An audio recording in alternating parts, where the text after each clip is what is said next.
പള്ളിയിലെ അച്ഛന് വേണ്ടിയാണ് ഈ വീഡിയോ. അച്ഛന് വേണ്ടി മാത്രം. ഇതിന്റെ ഇടയിൽ ഏണു സൂയും കയറാം, കിച്ചുവും കയറാം. മെയിനായിട്ട് കിച്ചുവിനെ കുറിച്ചിട്ടാണ് ഈ സംസാരം. കിച്ചുവിനെ ബാഡായിട്ട് പറഞ്ഞത് കൊണ്ട് നമ്മൾ റിയാക്ട് ചെയ്യുന്നത്.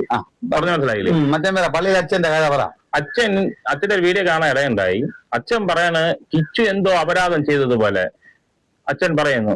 അഥവാ കിച്ചു എന്തെങ്കിലും തെറ്റായിട്ടുള്ള കാര്യം എന്തോ ആരെ കൊന്നിട്ടൊന്നുമില്ലല്ലോ. ഇല്ല, തെറ്റുകുറ്റമില്ലാത്ത മനുഷ്യരില്ല ലോകത്ത്, ഇല്ലേ? പറയണ നമ്മളും ഉൾപ്പെടെ പറയുകയാണ്, ലോകത്ത് ആരും നല്ലവരായിട്ട് ആരും ഇല്ല. അപ്പൊ അല്ല, ഒരു കാര്യമുണ്ട്. ഇപ്പൊ പള്ളിയിൽ അച്ഛൻ പറഞ്ഞല്ലോ, കിച്ചു മോശം പയ്യനാണ്, മദ്യപിക്കുന്നുണ്ട്, മറ്റേണ് മറിച്ചാണ്, തേങ്ങാക്കൊല. ഇങ്ങനെ ഒരു പള്ളിയിൽ അച്ഛനാണ്. ഇങ്ങനെ അവനെ വിളിച്ച് ഉപദേശിക്കാം, ഇങ്ങനെ ചെയ്യാൻ പാടില്ല, അങ്ങനെയാണ് ഇങ്ങനെ വന്ന്. അതാണ് ഞാൻ ഇങ്ങനെ ചെയ്യേണ്ട റൂൾസും ഇല്ല. ഇത് ഒരു പുരോഹിതൻ എന്താണ് ചെയ്യേണ്ടത്? ഈ പബ്ലിക്കായിട്ടല്ല പറയേണ്ടത്. അത് ഒരു പുരോഹിതന് ചേരുന്നതല്ല. നിങ്ങൾ ഈ അച്ഛൻ ചെയ്യേണ്ടതെന്ന് പറഞ്ഞാൽ പേഴ്സണൽ ആയിട്ട് വിളിച്ച് കിച്ചു എന്തെങ്കിലും തെറ്റ് ചെയ്തിട്ടുണ്ടെങ്കിൽ അവന് ഗുണദോഷം കൊടുത്ത് നേർവഴിക്ക് കൊണ്ടുവരിക. അല്ല സമൂഹത്തിന് മുമ്പ് വലിച്ചു കീറാനല്ല ഇട്ട് കൊടുക്കേണ്ടത്, ഇല്ല അല്ലയാ? പിന്നെ നമ്മളെ അവൻ കൊച്ചി എടുക്കാനല്ലോ 22 വയസ്സിനൊക്കെ ആത്തേ വരും, ഇല്ല അല്ലയാ? അത്രേ ഉള്ളു. അപ്പൊ ഈ കൊച്ചു ചെറുക്കൻ നമ്മളെ സുധി മരിച്ച ടൈം അറിയല്ല. സുധി മരിച്ചപ്പോ ഈ കിച്ചുവിന് എത്ര വയസ്സ് വരും മാക്സിമം? ഏകദേശം ഒരു രണ്ട് കൊച്ചു പിള്ളേര്, ഒരു 18-19 അത്രയൊന്നും വരില്ല, അതിനെക്കാട്ടും കുറഞ്ഞാണ്. അപ്പൊ ഇത്രയിലും ചെറുതിലെ നടന്ന കൊച്ചില് ഉള്ള പിള്ളേരാണ്. അപ്പൊ ഈ പിള്ളേര് പള്ളിയിലെ അച്ഛൻ അതൊന്നും ആലോചിക്കണം. ഈ അച്ഛൻ ഈ പിള്ളേർ ഇപ്പൊ അച്ഛനും പറയണല്ലോ, എവളും പറയണല്ലോ, വേടസൂയും പറയണല്ലോ, ഈ ചെറുക്കൻ വെള്ളം അടിക്കണ കഞ്ചാവ് വലിക്കണം എന്നൊക്കെ. അപ്പൊ ഇത് കാരണം ആരാണ്? എന്റെ ചോദ്യമാണ്, കാരണം ആരാണ്? വീട്ടുകാർ തന്നെയാണ്. കാര്യത്തിൽ വളർത്തിയതാരോ അവരാണ് ഉത്തരവാദിത്വം. അപ്പൊ ഞാൻ പറയട്ടെ, ഏണോ സുധി 10 മാസം ചുമന്ന് കിച്ചുവിനെ പ്രസവിച്ചിരുന്നെങ്കിൽ അവള് അന്തസ്സായിട്ട് പൊന്നെ പോലെ അവളെ മോനെ മക്കളെയൊക്കെ നല്ല രീതിയിൽ അവള് നോക്കുമായിരുന്നു. ആ ചെറുക്കന്നെ വഴിയും തെറ്റൂലായിരുന്നു. തെറ്റുവോ? ന്യായമാണ്. ഞാൻ ചോദിക്കുന്ന പോയിന്റ് ആണ്. തെറ്റുവോ? പല പ്രാവശ്യം പറഞ്ഞിട്ടുണ്ട്, ഒരു അമ്മയുടെ സ്നേഹം കിട്ടിയിട്ടില്ലെന്ന് പലപ്പോഴും പറഞ്ഞിട്ടുണ്ട്. അപ്പൊ അതിന്റെ അങ്ങനെ ഒരു ചെയ്ത് നോക്കേണ്ട എവള് ഇപ്പൊ പള്ളിയിലെ അച്ഛന് നാട്ടുകാരെല്ലാരും ഇവളെ സഹായിച്ചു, ഇങ്ങനെ ഉൾപ്പെടെ പള്ളിയിലെ അച്ഛൻ വരെ സഹായിച്ചു. എനിക്ക് അതല്ല സംശയം. പറയട്ടെ, രേണുസൂതിക്ക് എതിരായിട്ട് നിന്ന് അച്ഛൻ എങ്ങനെയാ ഇത് മറുകണ്ഠം ചാടിയത്? മറുകണ്ഠം ചാടിന്റെ കഥ നമുക്ക് പുറത്ത് കൊണ്ടുവരാം. അതിപ്പോ മൊത്തം അച്ഛന്റെ പള്ളിയിലെ പട്ടമൊക്കെ പോകുമെന്ന് അറിഞ്ഞൂടാ. ഞാൻ പറയട്ടെ, അപ്പം ഈ ചെറുക്കന് വേണുസു എല്ലാവരും ഇങ്ങനെ കുറ്റം. നമ്മളൊരു പിള്ളേരെ നോക്കേണ്ടത് ഒരു അമ്മയുടെ കടമയാണല്ലോ. തീർച്ചയായിട്ടും. അപ്പൊ അമ്മ നോക്കിയാ അമ്മ ചെയ്യണെന്നറിയാ. ഇതേപോലത്തെ പള്ളിയിലെ അച്ഛനെയും കാണുന്ന ഈ ഒരു ഷോർട്ട് ഫിലിം ഉണ്ട്. ഷോർട്ട് ഫിലിമിന്റെ മറവില് റീൽസ് കാണുന്നിടത്ത് കിടക്കണ വേട്ടാവളിയന്മാരെല്ലാം വീട്ടിൽ വിളിച്ചുകൊണ്ട് ഇവള് വന്നിട്ട് ഈ കൊച്ചു പിള്ളേരെ മുമ്പ് വെച്ചാണ് ഇവള് കെട്ടിപ്പിടുത്തവും ഉമ്മം വെപ്പും മോശം രീതിയിലുള്ള റീൽസുകൾ ചെയ്യേക്കും, വെള്ളമടി. ഏണു സുധിയാണെങ്കിൽ അന്ന് അവളെ അടിച്ചോണ്ടിരുന്ന ബ്രാഞ്ച് അവള് തന്നെ ഇന്റർവ്യൂവിൽ പറഞ്ഞൊരു വിഷയമാണ്. അവള് 2 എണ്ണ അടിക്കാതെ അവള് രാത്രി ഉറങ്ങത്തില്ല. ഇപ്പൊ മറ്റേ സർക്കാർ പുതിയതായിട്ട് ഇറങ്ങില്ല മിന്നല്. ഇപ്പൊ മിന്നൽ അടിച്ചോണ്ടാണ് അവള് മിന്നൽ വേഗത്തില് വീഡിയോകൾ ചെയ്യണത്, റീൽസും ചെയ്യുന്നുണ്ട്. അപ്പൊ ഇവള് ഈ അടിച്ചോണ്ട് ഈ ഉള്ള വീട്ടിൽ വന്ന് രാത്രി 12 മണിക്ക് 1 മണിക്ക് കൊണ്ടിട്ടാണ് വാർത്തമ്മര് വെള്ളം അടിയും കെട്ടിപ്പിടുത്തത്. ഇതൊക്കെ ചെറുക്കൻ കണ്ടോണ്ടില്ലേ മച്ചപ്പിരിക്കുന്നെ. ഇവള് 10 മാസം ചുമന്ന് പ്രസവിച്ച ഒരു കൊച്ചാണെങ്കിൽ അതിന്റെ മുമ്പായിട്ട് ഇവള് ഇങ്ങനെ കാണിക്കുവോ? യാതൊരു സ്ത്രീയും കാണിക്കില്ല. എന്റെ മക്കളെ എങ്ങനെയെങ്കിലും നല്ലൊരു ഒരു തട്ടുകട ഇവർക്ക് ജീവിക്കേണ്ട വകകളൊക്കെ അന്നൊക്കെ എല്ലാരും പവേഴ്സ് ചാനലിനൊക്കെ ഒരുപാട് ജനങ്ങൾ അല്ലല്ല പവേഴ്സ് ചാനലിന് ഏറ്റവും സഹായം ഈ പൈസ കൊണ്ട് ജീവിക്കുന്ന സ്ത്രീയാണെങ്കിൽ ഇവളെന്ത് ചെയ്യണം? ഒരു തട്ടുകട ഇടുക. ഇപ്പൊ എത്രയും സ്ത്രീകൾ ജീവിക്കാൻ വേണ്ടി തട്ടുകടയെന്ന് തുണിക്കടയിൽ പോകണം പറഞ്ഞ. പക്ഷെ ഇവക്ക് ഇത് ജനങ്ങൾ ഇവിടെ ഇങ്ങനെ ചെയ്യും. അപ്പൊ ഇവളെ പരിപാടി എന്നറിയാം, എനിക്ക് അതൊന്നും പറ്റത്തില്ല, തട്ടുകട ഇടാൻ പറ്റത്തില്ല, എനിക്ക് തുണിക്കടയിൽ ജോലി ചെയ്യാൻ പറ്റൂല, എനിക്ക് മറ്റേ കാണണം വരെ മറ്റേ അവന്റെയൊക്കെ മറ്റേ ഫോണിൽ എനിക്ക് ഇരുന്ന് അമ്മാനാർന്ന് എല്ലാവരും എന്നെ എടുത്ത് ഇങ്ങനെ ഒരു കള്ളിച്ചാപ്പിലുള്ള വീഡിയോ നമ്മൾ കണ്ടു കാണും. ഒരുത്ത അവളെ മറ്റേ ഇങ്ങനെ പിടിച്ച് താങ്ങിട്ട് അടുത്തൊരുത്തിന് ഇട്ട് കൊടുക്കും, അവൻ ഇപ്പുറത്തിട്ട് കൊടുക്കുന്ന. അപ്പൊ ഇവക്ക് റോഡ് കാണുന്ന വേട്ടാവളികളൊക്കെ വെച്ച് കെട്ടിപ്പിടിച്ചും ചുണ്ടിൽ ഉമ്മം വെച്ചും ഇവക്ക് മറ്റേ തിന്ന് പൊളഞ്ഞ് എവളിങ്ങനെ നടക്കും. അപ്പൊ ഈ വീട് ഈ സുധിക്കുള്ള 2 മക്കളും എന്തിനും ഹോട്ടൽ ഭക്ഷണമാണ്. ഇവള് എന്നെങ്കിലും ഒരു ദിവസം വീട്ടിൽ ഫുഡ് വെച്ചിട്ടില്ല. കൂടുതലും കാറ്ററിംഗ് ആയിട്ട് മറ്റേ ഫുഡ് ഓർഡർ ചെയ്താണ് കഴിക്കുന്നത്. അപ്പൊ ആ പിള്ളേര് ഫുഡ് കഴിക്കും, ആവശ്യമുള്ള പൈസ ഞാൻ ചെറുക്കന് കൊടുക്കും. ഇത് ഇവക്ക് വീട്ടിൽ പിള്ളേരെ നോക്കാൻ സമയം കിട്ടില്ല. ഇവക്ക് കാണണന്മാരെ പെടലിൽ കയറണം, കെട്ടിപ്പിടിക്കണം, ഉമ്മ വയ്ക്കണം എന്നുള്ള ഇതിലാണ് നടക്കുന്നത് വീട്ടിൽ പിള്ളേരെ കാര്യം. അപ്പൊ പിള്ളേര് വഴി തെറ്റി. തീർച്ചയായിട്ടും എവള് കൊണ്ട് അടിച്ചിട്ട് മിച്ചം വെക്കുന്ന സാധനം ആ കൊച്ചു ചെറുക്കൻ കൊച്ചിലെ മുതലേ ആ ചെറുക്കൻ ഒരടപ്പ് അടിച്ചടിച്ച് ആ പിച്ചു ചെറുക്കനും പഠിച്ച്. ഇതാണ് അവിടെ ആ വീട്ടിൽ നടന്ന സംഭവം. ഞാനൊരു കാര്യം പറഞ്ഞേക്കാം. രേണുസുതി പലപ്പോഴും പറഞ്ഞിട്ടുണ്ട്, എന്റെ ഋതപ്പനെക്കാട്ടിലും സ്നേഹിച്ചവനാണ് കിച്ചു. എങ്കിൽ ഈ ഋതപ്പനെക്കാട്ടിലും കൂടുതൽ സ്നേഹിച്ചിട്ടുണ്ടെങ്കിൽ ഈ ഇതൊന്നും പറഞ്ഞ് പബ്ലിക്കായിട്ടൊന്നും പറയൂല. പറയില്ല. ഒരു അമ്മ യഥാർത്ഥ അമ്മയുടെ സ്നേഹം കൊടുത്തിരുന്നെങ്കിൽ അവ ഇങ്ങനെ ആവുമായിരുന്നു. പറയില്ല. പിന്നെ ഒരിക്കലുമില്ല. പിന്നെ അതേപോലെ തന്നെ മച്ചാനെ ഇനി വേറൊരു കാര്യമുണ്ട്. ഞാൻ ഒരു ഉദാഹരണം, ഇപ്പൊ എന്റെ അമ്മ ഒരു ലൈവിൽ ഇരുന്ന് മാറിടവും കാണിച്ച് ചുണ്ടും കടിച്ച് പിടിച്ച് കാമ വെറിയിൽ ഇങ്ങനെ ലൈവിലിരുന്ന് ചെയ്യുമ്പോ സ്വന്തം എന്റെ കൂട്ടുകാരന്മാര് കണ്ട് എന്റെ അടുത്ത് വന്ന് പറയുമ്പോ എനിക്ക് ആ മാനസിക എങ്ങനെ ഇരിക്കും? തകർന്നു പോകും. ഈ ജനങ്ങൾ ഇത് ശ്രദ്ധിക്കണം. ബാഡ് കമന്റ് ഇടുന്നമാർക്കാണ് പ്രത്യേകിച്ച് പറയണത്. നമ്മൾ ചിന്തിക്കണം. നമുക്ക് ബാഡ് കമന്റ് ഇടുന്നതിന് ഒരു വിരോധമല്ല, പക്ഷെ നിങ്ങൾ ചിന്തിച്ചിട്ടാണ് ഇടാൻ.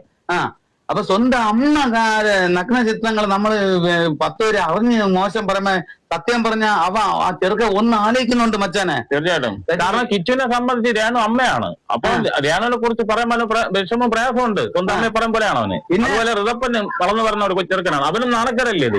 അതാണ് അവൻ അന്ന് എല്ലാവരും ചോദിച്ച് നിർബന്ധിതനായതാണ് ഈ മറുപടി തരാൻ. അതിനുശേഷമാണ് അവന് അറ്റാക്ക് ഇവര്. അപ്പൊ അടുത്ത വിഷയത്തിലേക്ക് കിടക്കല്ല. ഒരു ഉദാഹരണം, ഇപ്പൊ അവന് സ്വന്തം അമ്മ മരണപ്പെട്ട് സ്വന്തം അച്ഛൻ മരണപ്പെട്ടു. അവനാരും അമ്മയില്ല, അച്ഛൻ, അവ ആരുടെ പ്രയാസം പറയും? ആരുമില്ല. അപ്പൊ ഞാൻ ചോദിക്കട്ടെ, അപ്പൊ ഒരു വളർത്തമ്മ ഇങ്ങനെ മോശം രീതിയിൽ സെക്സും കാണിച്ച് വയറും പൊക്കിളൊക്കെ കാണിച്ച് മോശം രീതിയിൽ അടക്കം അവന്റെ കൂട്ടുകാരന്മാർ പറഞ്ഞ് കേൾക്കുമ്പോഴേ ചിലപ്പോ മാനസികമായിട്ട് അവൻ വല്ല ആറ്റിപ്പോയി ചാടെ വല്ല തൂങ്ങേ എന്തെങ്കിലും വിഷം അടിക്കുക എന്തെങ്കിലും ചെറുക്കം ചെയ്ത് കളയും. ഇന്നത്തെ മക്കളെ കാര്യം നിങ്ങൾക്ക് അറിയാമല്ലോ. നിസ്സാര വീട്ടിലൊരു മൊബൈൽ വാങ്ങിച്ചു കൊടുക്കത്തിന്റെ പേരിൽ ഇവിടെ തൂങ്ങി ചാവക്കും തള്ളരെ തലയിൽ ജലമെടുത്ത് അടിയാണെങ്കിൽ കേരളത്തിൽ നമുക്ക് പേടിയാണ്. അതുകൊണ്ടാണ് നമ്മൾ ഇങ്ങനെ വന്ന് റിയാക്ട് ചെയ്യുന്നത്. അപ്പൊ ആ ചെറുക്ക നോക്കാൻ പോലും ആരുമില്ല. ഒരു സ്നേഹം എന്ന് പറഞ്ഞ ബന്ധുക്കളെന്നോ ആരെന്നോ കിട്ടുന്നില്ല. അവൻ ആകപ്പാടെ കിട്ടുന്നത് അവന്റെ ഫ്രണ്ട്സുകളെ എന്നാണ്. അപ്പൊ ആ ഫ്രണ്ട്സുകളെ ഈ വളർത്തമ്മയെ കുറിച്ച് പറയുമ്പോൾ അവൻ ടെൻഷൻ കയറി വല്ലതും ചെയ്ത് കഴിഞ്ഞാൽ അല്ലാതെ ഈ ജ്ഞാനസുതിക്ക് ഈ പള്ളിയിൽ അച്ഛനും വേണ്ടി കുറയ്ക്കുന്ന നീയൊക്കെ വന്ന് സമാധാനം പറയോടാ ആ ചെറുക്കന്റെ ജീവൻ പോയി കഴിഞ്ഞാൽ. എല്ലാരും കൊല്ലം പുതിയ ഒരുപാട് ജീവനുള്ള തുല്യ സ്നേഹിച്ചവരാണ്. ആ കൊല്ലം പുതിയുടെ മകനാണ് ഈ അവസ്ഥ വന്നിരിക്കുന്നത്. അല്ലാതെ അവളെ വിട്. കൊല്ലം സുധീർ അവക്ക് അതിന് മുമ്പേ ഭർത്താവുണ്ട്. ആയിക്കോട്ടെ, അത് വിട്. നമ്മളെ ഇവനെയാണ് നോക്കേണ്ടത്. ചെറുക്കന് ഏതായാലും അവൻ നമ്മളെ 10 പേരെ ജന്മ അവന്റെ അച്ഛൻ നമ്മളെ 10 ജനങ്ങളെ ചിരിപ്പിച്ച ഒരു വ്യക്തിയാണ് അല്ലേ? പിന്നെ ഒരുപാട് അറിയപ്പെട്ട ഒരു വ്യക്തി. ആ പയ്യ അവന്റെ മോനാണ് ഈ കിടന്ന് കഷ്ടപ്പെട്ടു. എവള് വേട്ടാ വിളിച്ച് എവള് കാണുന്നവരെ കുതിരെല്ലാം കയറിക്കൊണ്ട് നടക്കണ വെടിക്കേസ്. സുധി ഒരു വീടിന് വേണ്ടി എല്ലാവരും മുട്ടിയില്ലേ? അവസാനം ഒരു വീട് കൊടുത്തു. എല്ലാരും അച്ഛനും പിന്നെ പവേഴ്സ് TV എല്ലാരും കൂടെ ചേർന്ന് കൊടുത്തു. എല്ലാം ഇല്ലേ? അച്ഛനെ ഞങ്ങൾക്ക് ഇഷ്ടമായിരുന്നു. അച്ഛൻ അവർക്ക് വസ്തുവൊക്കെ കൊടുത്തു നമുക്ക് ഒരുപാട് സന്തോഷമാണ് ഇല്ലേ? പക്ഷെ അച്ഛൻ എല്ലാം നല്ലതും ചെയ്ത് നാറിയതും ചെയ്തതുപോലെ ആയി പോയി. അത് അച്ഛൻ അങ്ങനെയല്ല. അച്ഛൻ ഏർച്ചെന്നറിയാം ഒരു പടിക്ക് 2 പശുവല്ലേ. എങ്ങനെ വെച്ചാ പള്ളിയിലെ മണിയും അടിക്കുക, പുറത്തുള്ള മണി അടിക്കാന്നാണ് അച്ഛൻ ഏരിച്ചത്. അത് ഇവിടെ ഡയറക്റ്റായിട്ട് നടന്നെന്നാണ് തോന്നണം. അത് സത്യങ്ങൾ പുറത്തു വരാം. ഇപ്പൊ അച്ഛൻ ആ ചെറുക്കനെ പേടിച്ചിരിക്കാനാണ്. ഏണുസുതിക്ക് സപ്പോർട്ട് ചെയ്യാതെ കിച്ചുവിന് സപ്പോർട്ട് ചെയ്ത് കഴിഞ്ഞാൽ ഏണുസുതി അച്ഛന്റെ കള്ളങ്ങളെല്ലാം പുറത്തിടും. അച്ഛൻ ആകപ്പാടെ നാറും. അതാണ് ഏണുസുതിയുടെ കൂടെ അച്ഛൻ ഇപ്പം പൊട്ടിയിരിക്കണത്. ചെറുക്കനെ തള്ളി വിടുന്നത്. എന്തിന്റെ പേരിലായിരുന്നാലും ഒരു പുരോഹിതയും പബ്ലിക്കായിട്ട് വന്ന് ഇങ്ങനെ പറയാൻ പാടില്ല. അതും അച്ഛൻ എത്ര വയസ്സ്? അച്ഛനെങ്ങനെ 19-20 വയസ്സില്ലേ? പിന്നെ അവനാണെങ്കിൽ 10-20 വയസ്സ്. പക്വതയുള്ള അച്ഛൻ ഇങ്ങനെ പറയാൻ പാടില്ല. അതും ഈ സ്ഥാനത്തിരുന്നുകൊണ്ട്. കറക്റ്റാണ്. ഇപ്പൊ ഞങ്ങളെ പോലത്തെ ഉള്ളവർക്ക് വേണമെങ്കിൽ പറയാം. പക്ഷെ ഒരു പള്ളിയിലെ അച്ഛൻ ഇത് പറഞ്ഞത് മഹാ തെണ്ടിത്തനമാണ്. എന്തെങ്കിലും ഉണ്ട്. അവൻ ആരും നല്ല, ഞാൻ നേരത്തെ പറഞ്ഞു, ആരും നല്ലവരല്ല. അവൻ തെറ്റ് പറ്റിയെങ്കിൽ അച്ഛനെ രഹസ്യമായിട്ട് മാറ്റിയിരുത്തി അതാ നീ കാണിച്ചത് തെറ്റാണ്, നേർവഴിക്ക് കൊണ്ടുവരാൻ അവനെ എന്ത് ചെയ്യണം, ഗുണദോഷം കൊടുക്കാം പേഴ്സണലായിട്ട്. അല്ല ഈ പബ്ലിക്കായിട്ട് വന്ന് ഇങ്ങനെ പറയരുത് ധ്യാനുസുതിയെ പോലെ. അപ്പൊ ഞാൻ ഉള്ള സത്യം പറയല്ല. ഇപ്പൊ കിച്ചിനെ കുറിച്ച് നിങ്ങൾ കുറ്റം പറയുവാണെങ്കിൽ ഈ കിച്ചു ഇല്ലാതാവാൻ കാരണം ഏണുസുതി ഈ പള്ളിയിലെ അച്ഛന്മാരും ഈ ഏണുസുതിയെ എടുത്തോണ്ടിയന്മാരും കാര്യം അത് അവര് കാരണമാണ് ഈ പയ്യൻ ഇല്ലാതാവാൻ കാരണം. നിങ്ങൾ പ്രേക്ഷകരെ നിങ്ങൾ തന്നെ ഒന്ന് ആലോചിച്ച് നോക്ക്. നിങ്ങളെ വീട്ടിൽ മക്കളുണ്ടെന്ന് വെച്ചോ. നിങ്ങളെ പൊടി മക്കളെ മുമ്പേ കൊണ്ടുവച്ച് ഈ ചേച്ചിമാരെ നിങ്ങളെ ഹസ്ബൻഡ് പുറത്തില്ല. അപ്പൊ നിങ്ങൾ തന്നെ ഒരു 10 പേരെ നിങ്ങളെ വീട്ടിൽ കൊണ്ടുവച്ച് വെള്ളം അടിക്കുകയും മദ്യപിക്കുകയും പിന്നെ അതേപോലെ റീൽസിൽ വീട്ടിന്റെ അകത്തിറന്ന് കെട്ടിപ്പിടുത്തോ ഉമ്മമ്മയൊക്കെ കാണുമ്പോ ഈ പിള്ളേര് കണ്ടില്ലേ ഇതൊക്കെ പഠിക്കണത്. ന്യായോ ശരിയാ, നിങ്ങൾ ആരും അങ്ങനെ കുത്തി എന്നെ നമ്മളെ ഇനിയിപ്പോ എന്റെ പേരിൽ നമ്മളെ എടുത്ത് കലക്കും. മാന്യമായിട്ടുള്ള റീൽസ് ചെയ്യാൻ ഒരു കുഴപ്പമില്ല, നമ്മൾ സപ്പോർട്ടാണ് അറിയാണോ. നല്ല നീ ഇപ്പൊ റീൽസോ ഷോർട്ട് ഫിലിമോ ചെയ്യണമെന്ന് നമ്മൾ പിന്നെ ചെയ്യലെന്ന് പറയില്ല, ചെയ്യണം, നല്ല നല്ല വീഡിയോകളൊക്കെ ചെയ്യും, നമ്മൾ സപ്പോർട്ടാണ്, എല്ലാ ജനങ്ങൾ സപ്പോർട്ടാണ്. പിന്നെ പക്ഷെ ഇതുപോലുള്ള കോപ്പറേറ്റ് ജനങ്ങൾ കാണിക്കുമ്പോഴാണ് റിയാക്ട് ചെയ്യേണ്ടി വരുന്നത്. ഇപ്പൊ തന്നെ അവള് ഹോസ്പിറ്റലിൽ കിടക്കണം, നമുക്ക് സങ്കടമുണ്ട്. അല്ലല്ല എനിക്ക് സങ്കടമൊന്നുമില്ല, പോകാൻ പറ്റും, എനിക്ക് സങ്കടം, എന്തൊരു സങ്കടപ്പെടാൻ. അവൾക്കൊരു ഗുരുവില്ല, അവളിപ്പോ ഹോസ്പിറ്റലിൽ കിടന്നിട്ട് ആ ഒരു ദിവസം അവളൊരു 400 വീഡിയോ എങ്കിലും അവൾ അപ്ലോഡ് ചെയ്യണതാണ്. ഒരു ക്യാൻസർ ബാധിച്ച ഒരു വ്യക്തി നമ്മളിവിടെ നമ്മുടെ തിരുവനന്തപുരം മെഡിക്കൽ കോളേജ് ക്യാൻസർ സെന്ററിൽ നമ്മൾ പോകുമ്പോ നമ്മൾ കാണാനല്ലേ ഹോസ്പിറ്റലില് എനിക്ക് അവർക്ക് ഈ ശരീരം ഇതൊക്കെ ചെയ്യുമ്പോഴേ അവർക്ക് അനങ്ങാൻ പറ്റില്ല, ഭയങ്കര ക്ഷീണവും ബുദ്ധിമുട്ടായിട്ടാണ് അവർ കിടക്കുന്നത്. നമ്മൾ കാണുന്നുണ്ടല്ലോ, നമ്മൾ അടുത്ത ഹോസ്പിറ്റലിൽ മെഡിക്കൽ കോളേജ്, അപ്പൊ നമ്മൾ ഇന്നും കാണണല്ലേ. എവക്ക് അങ്ങനെ നോക്കിയപ്പോ എവക്ക് എല്ലാം ചെയ്ത് മറ്റേ കൃത്രിക സ്റ്റേജ് കിടക്കണാണ് എവള് എന്നാണ് പറഞ്ഞത്. എവള് നമ്മൾ നോക്കുമ്പോ 24 മണിക്കൂർ കഴിച്ചിരുന്ന് ഇതേപോലെ അവൾ ഇവിടെ കിടന്ന് കാണിക്കുകയല്ലേ ചെയ്യണത്. എന്നിട്ട് പറയണ യൂട്യൂബർമാരല്ല എവളെ എടുത്തിട്ട് അലക്കണം, എന്തൊരു അലക്കണ്. ഇപ്പൊ യൂട്യൂബർ ആരായാലും എവള് കിടക്കണ ആശുപത്രിക്കിന്റെ അകത്ത് എവളെ മറ്റേ ക്യാമറയും കൊണ്ട് അമ്മര് പോകില്ലല്ലോ. എവളില്ലേ സ്വന്തം പല്ലിനെ ആശുപത്രിക്കകത്ത് കുത്തി ഇങ്ങനെ പുറത്തിറക്കണത്, അങ്ങനെയല്ലേ അതിനെ ആൾക്കാരെതിരെ പ്രതികരിക്കണത്. 24 മണിക്കൂറെങ്കിലും എവള് മറ്റേ ആശുപത്രിക്കകത്ത് ഇറന്നിട്ട് വീഡിയോ എടുപ്പാണ് എവളെ ജോലി. ഏതെങ്കിലും ഒരു ജോലി ചെയ്യാൻ പറ്റും. അപ്പൊ ജനങ്ങളെ ഈ കണ്ടോണ്ടിരിക്കുന്ന ജനങ്ങൾ എന്തൊരു പൊട്ടന്മാരാ ചമ്പി, നീ എന്നാ പറ. ഇതിപ്പോ ഞാൻ പറഞ്ഞില്ല, ആ ചെറുക്കനെ കുറ്റം പറഞ്ഞിട്ട് ഒരു കാര്യമില്ല. ആ ചെറുക്കനെ നശിപ്പിച്ചത് ഈ വേണുസുതിയും പള്ളിയിലെ അച്ഛനും എന്റെ ഉറപ്പാണ്. നേരത്തെ നമുക്കിപ്പം പറയേണ്ട അച്ഛന് വേണ്ടിയിട്ടുള്ള മറുപടികളാണ്. അച്ഛന് നമുക്ക് നിങ്ങളെ ഒരുപാട് ഇഷ്ടമായിരുന്നു, ഞാൻ പറഞ്ഞല്ലോ, നിങ്ങൾ ആദ്യം മസ്തൊക്കെ കൊടുക്കുമ്പോൾ ആ 2 പിള്ളേർക്കായപ്പോൾ നമുക്ക് ഒരുപാട് സന്തോഷമുണ്ട്. അപ്പൊ നിങ്ങളെ കൂടുതൽ നീട്ടിപ്പിക്കുന്നില്ല. എന്തായാലും അച്ഛൻ കാണിച്ച ശുദ്ധ പോക്കൃത്തനം. ഞാനൊരു ക്രിസ്ത്യാനിയാണ്, അപ്പൊ അത് കൊണ്ട് പറഞ്ഞില്ല, നാളെ പറയില്ല നമ്മൾ ഹിന്ദുക്കളാണ്. ഇല്ല, ഞാനൊരു ക്രിസ്ത്യാനിയാണ്, ബൈബിളിൽ പഠിപ്പിക്കുന്നതെന്ന് പറഞ്ഞ് സ്നേഹിക്കാനാണ് പഠിപ്പിക്കുന്നത്, ആരും ദ്രോഹിക്കാനല്ല. അത് ഓർമ്മയിൽ വെച്ചോളുക.